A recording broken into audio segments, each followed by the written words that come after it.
जी अस्सलाम वालेकुम स्टूडेंट्स। आज का हमारा टॉपिक है ओहम्स लॉ। इलेक्ट्रिसिटी में ओहम्स लॉ जो है ये बहुत ही अहम लॉ है, जिसकी मदद से आप डिफरेंट सर्किट प्रॉब्लम्स को सॉल्व कर सकते हैं।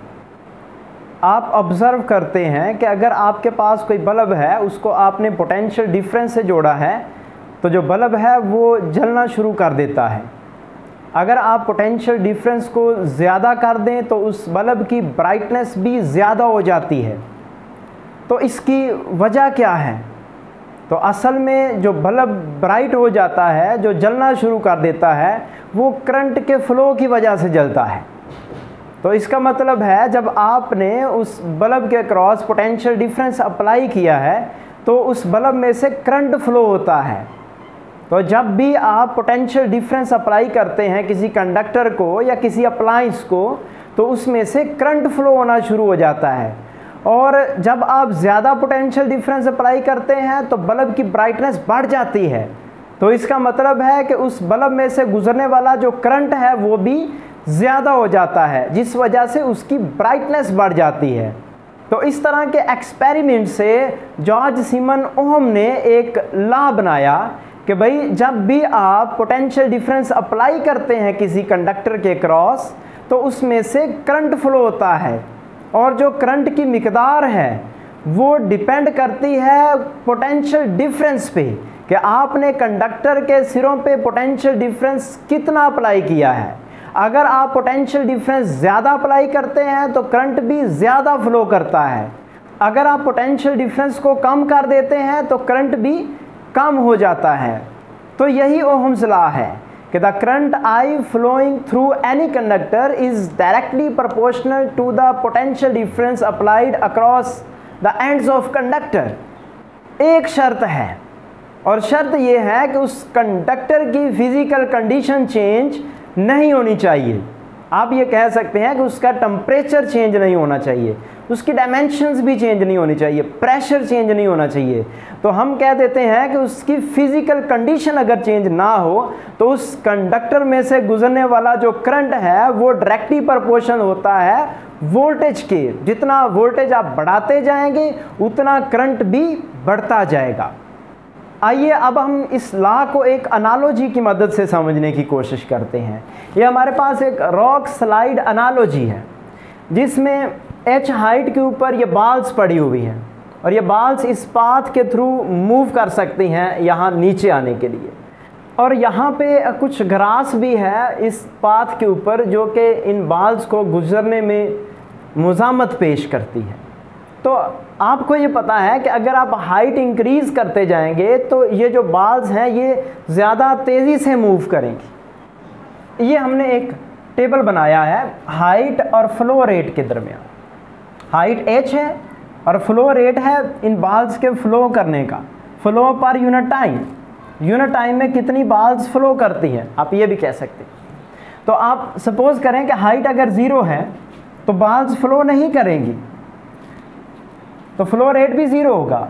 और आप कहते हैं अगर हाइट 1 है, 1 यूनिट है, तो फ्लो रेट जो है वो 2 है। आप इस टर्म में भी कंसीडर कर सकते हैं कि 2 बाल्स यहाँ तक पहुँचती हैं। अगर हाइट को आप डबल कर देते हैं तो जो फ्लो रेट है वो भी दुगना हो जाता है। ये 2 था तो 4 हो गया, तो अब 4 बाल्स यहाँ तक पहुँचती हैं। यानी कि बाल्स ज़्यादा तेज़ी से मूव करेंगी अगर हाइट जो है वो ज़्यादा हो जाएगी। ऐसे ही अगर आप हाइट को 3 यूनिट्स करते हैं तो जो फ्लो रेट है वो 6 यूनिट्स हो जाता है, वो भी 3 टाइम हो जाता है। अब अगर आप इस हाइट और फ्लो रेट के क्रॉस ग्राफ बनाते हैं तो वो लीनियर आएगा, ग्राफ स्ट्रेट लाइन ग्राफ आएगा। ऐसे ही अगर इस पाथ के ऊपर ग्रास ज़्यादा है तो बाल्स की जो स्पीड है वो कम हो जाएगी, तो उस वजह से फ्लो रेट भी कम हो जाएगा। तो आप एक दूसरा टेबल बना सकते हैं कि जब हाइट 0 है तो फ्लो रेट 0 है, हाइट 1 यूनिट है तो फ्लो रेट 1 है, हाइट 2 यूनिट है तो फ्लो रेट 2 है, हाइट 3 यूनिट है तो फ्लो रेट 3 है। तो इस तरह से ग्राफ फिर स्ट्रेट लाइन ही आएगा। हाँ, ये है कि ये ज़्यादा स्टीप है ग्राफ, ये कम स्टीप है, स्टीपनेस कम हुई है। ये ग्राफ थोड़ा सा इधर नीचे की तरफ मूव कर गया है, लेकिन फिर भी ये लीनियर है। तो इन दो टेबल से हमें ये रिज़ल्ट मिला है कि जैसे जैसे आप हाइट बढ़ाते हैं वैसे वैसे फ्लो रेट भी बढ़ता है। बाल्स जो है वो ज़्यादा तेज़ी से मूव करती हैं, और अगर आप हाइट कम करते हैं तो फ्लो रेट कम होता जाता है। तो इसका मतलब है फ्लो रेट और हाइट जो है वो डायरेक्टली प्रोपोर्शनल है, और flow rate is directly proportional to height. या आप ये कह सकते हैं फ्लो रेट और हाइट जो है उनके दरमियान एक लीनियर रिलेशन है। फ्रिक्शन का कांस्टेंट रहना, या हम कहेंगे रेजिस्टेंस का कांस्टेंट रहना बहुत ज़रूरी है, तभी इनके दरमियान जो ग्राफ है वो लीनियर आएगा। तो for a given path resistance must remain constant, तभी जो है एफ और एच जो है वो लीनियर रहेंगे, डायरेक्टली प्रोपोर्शनल रहेंगे।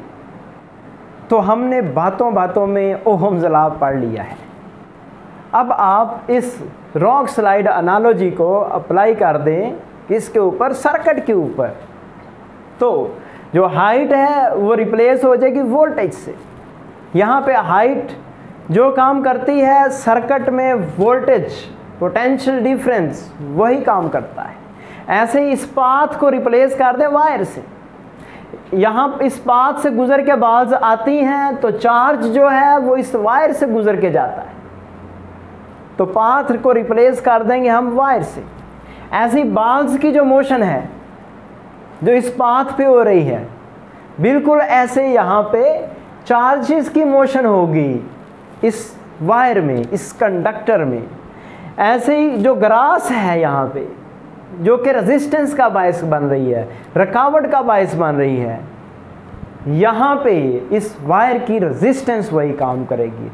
तो आपके पास एक कंडक्टर है जिसको आपने बैटरी से जोड़ दिया है, और उस कंडक्टर की रेजिस्टेंस R है, और उसमें से I करंट फ्लो करता है। तो आप जैसे जैसे इस वोल्टेज को चेंज करते हैं तो इसमें से गुजरने वाला करंट जो है वो भी चेंज होता है। सपोज करें जब वोल्टेज 0 है तो करंट भी 0 है।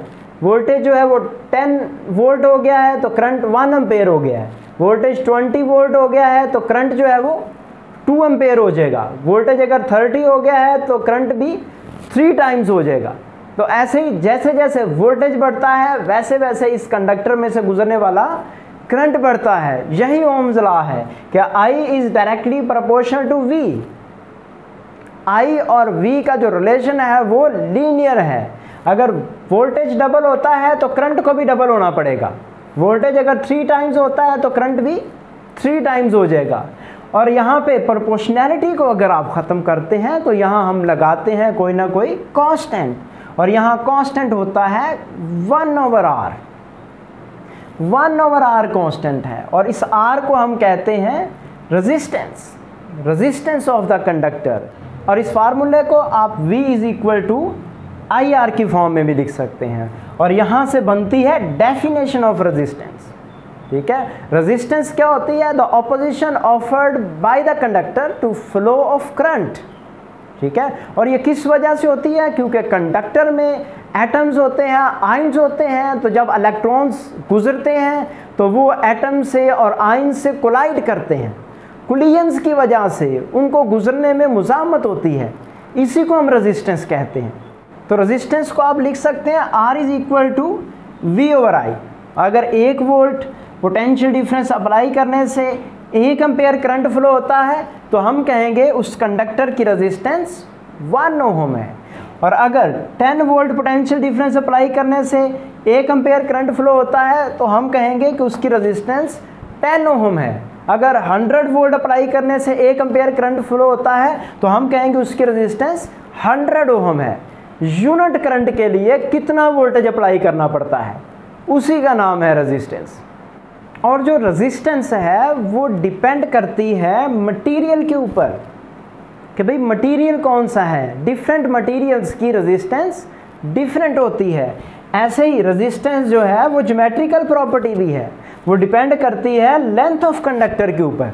अगर लेंथ ऑफ कंडक्टर ज़्यादा है तो चार्ज को गुजरने में मुज़ामत भी ज़्यादा होगी। उसको उस पूरे पाथ में से गुजरना है तो उसको मुज़ामत ज़्यादा होगी, तो रेजिस्टेंस भी ज़्यादा होगी। और अगर एरिया ऑफ क्रॉस सेक्शन ज़्यादा है मतलब कोई वायर है वो मोटी वायर है तो चार्जेस को गुजरने में आसानी होगी। तो एरिया जो है और रेजिस्टेंस का इन्वर्स रिलेशन होता है। Resistance is inversely proportional to area of cross section. अगर आप मोटी वायर यूज़ करते हैं तो करंट आसानी से गुजर जाएगा, बारीक वायर यूज़ करेंगे तो करंट जो है उसको गुजरने में मुश्किल होगी। जैसे कई बार आपने ये देखा है कि अगर आपके पास कोई हीटर है, उसका एलिमेंट आपने 5000 वाट का लगा लिया है, तो आप अगर बारीक वायर यूज़ करते हैं तो उसमें से करंट गुजरेगा, वो ज़्यादा करंट ड्रा करवाता है, वो ज़्यादा करंट ड्रा करवाएगा। अगर वायर बारीक है तो करंट को गुजरने में मुज़ामत होगी, रेजिस्टेंस ज़्यादा हो जाएगी, और रेजिस्टेंस अगर ज़्यादा होगी तो वो वायर जो है वो हीट अप हो जाएगी। तो इसलिए अगर आप ज़्यादा पावर का अप्लायंस यूज़ करते हैं तो आपको मोटी वायर यूज़ करना पड़ती है, हैवी वायर यूज़ करना पड़ती है, ताकि करंट जो वो ड्रा कराए तो आसानी से हो जाए। ऐसे ही टेम्परेचर पे भी डिपेंड करती है रेजिस्टेंस। अगर आप कंडक्टर का टेम्परेचर इंक्रीज़ करते हैं तो उसके एटम्स का वाइब्रेशन एम्पलीट्यूड बढ़ जाता है, जिसकी वजह से करंट को गुजरने में मुज़ामत होती है, रेजिस्टेंस बढ़ जाती है। तो कंडक्टर्स का टेम्परेचर कम ज़्यादा होने से उसकी रेजिस्टेंस चेंज हो जाती है। ग्राफिकली आप यहाँ देख सकते हैं ओहमिक कंडक्टर्स, ऐसे कंडक्टर्स जो कि ओहम्स लॉ को ओबे करते हैं उनको हम ओहमिक कंडक्टर्स कहते हैं। यहाँ पे 3 लाइंस ड्रा की हैं 3 डिफरेंट कंडक्टर्स के लिए या 3 डिफरेंट मेटल्स के लिए। एक मेटल के लिए ये लाइन ड्रा की है जिसकी रेजिस्टेंस R1 है, दूसरी के लिए ये लाइन ड्रा की है जिसकी रेजिस्टेंस R2 है, तीसरी के लिए ये लाइन ड्रा की है जिसकी रेजिस्टेंस R3 है। इसका मतलब ये है कि अगर किसी कंडक्टर की रेजिस्टेंस कम है तो वोल्टेज कम चेंज करने से करंट में इंक्रीज ज़्यादा आएगी, और अगर किसी मटेरियल की रेजिस्टेंस ज़्यादा है तो वोल्टेज चेंज करने से उस करंट में चेंज कम आएगी। ऐसे ही उसका अगर रेजिस्टेंस और ज़्यादा है तो फिर वोल्टेज इंक्रीज करने से करंट में इंक्रीज और कम आएगी। हाँ, रहेंगे ये डायरेक्टली प्रोपोर्शनल ही। अगर रेजिस्टेंस कांस्टेंट रहे, R1 रेजिस्टेंस है एक कंडक्टर के लिए, तो उसके लिए अगर ग्राफ ड्रा करते हैं तो ये लाइन आती है, स्ट्रेट लाइन आ रही है। किसी दूसरे कंडक्टर के लिए ग्राफ ड्रा करते हैं तो ये R2 वाली आ रही है, ये है कांस्टेंट ही। और जो R1 है वो ग्रेटर है R2 से और R2 ग्रेटर है R3 से। ओहमिक कंडक्टर्स की एग्जांपल्स हैं कॉपर और सिल्वर। ये एक अच्छे कंडक्टर्स हैं और ये ओहम्स लॉ को ओबे करते हैं। ऐसे कंडक्टर्स जो कि ओहम्स लॉ को ओबे नहीं करते उनको हम कहते हैं non ohmic conductors. For example filament of bulb, आपने 100 वाट का बल्ब देखा है, उसमें एक बारीक सा फिलामेंट लगा होता है टंगस्टन का, तो वो ओहम लॉ को ओबे नहीं करता। तो वो ओहम लॉ को ओबे क्यों नहीं करता? क्योंकि उसकी फिजिकल कंडीशन चेंज हो जाती है। जिस वक्त उसमें करंट फ्लो होना शुरू हो जाता है, थोड़ी देर बाद उसका टेम्परेचर इंक्रीज़ कर जाता है और टेम्परेचर इंक्रीज़ करने से रेजिस्टेंस चेंज हो जाती है। किसी कंडक्टर का अगर टेम्परेचर बढ़ जाए तो उसके एटम्स का वाइब्रेशनल एम्पलीट्यूड बढ़ जाता है, जिसकी वजह से उस कंडक्टर की रेजिस्टेंस इंक्रीज़ कर जाती है। तो V और I का ये जो ग्राफ है ये लीनियर नहीं रहता, बल्कि ये कर्व हो जाता है इस वोल्टेज की तरफ। ठीक है, तो टेम्परेचर इंक्रीज होने से रेजिस्टेंस चेंज हो गई। तो रेजिस्टेंस अगर चेंज हो गई है तो फिर ग्राफ लीनियर नहीं रहा। अगर सेमीकंडक्टर डायोड है आपके पास, उसको आपने फॉरवर्ड वाइज कर दिया है तो वोल्टेज इंक्रीज करने से उसका करंट जो है वो इस तरह से इंक्रीज करता है। ठीक है, पहले कम इंक्रीज कर रहा है फिर ज़्यादा तेज़ी से इंक्रीज कर जाता है। तो ये लीनियर नहीं रहा ग्राफ, तो रेजिस्टेंस कांस्टेंट नहीं रही।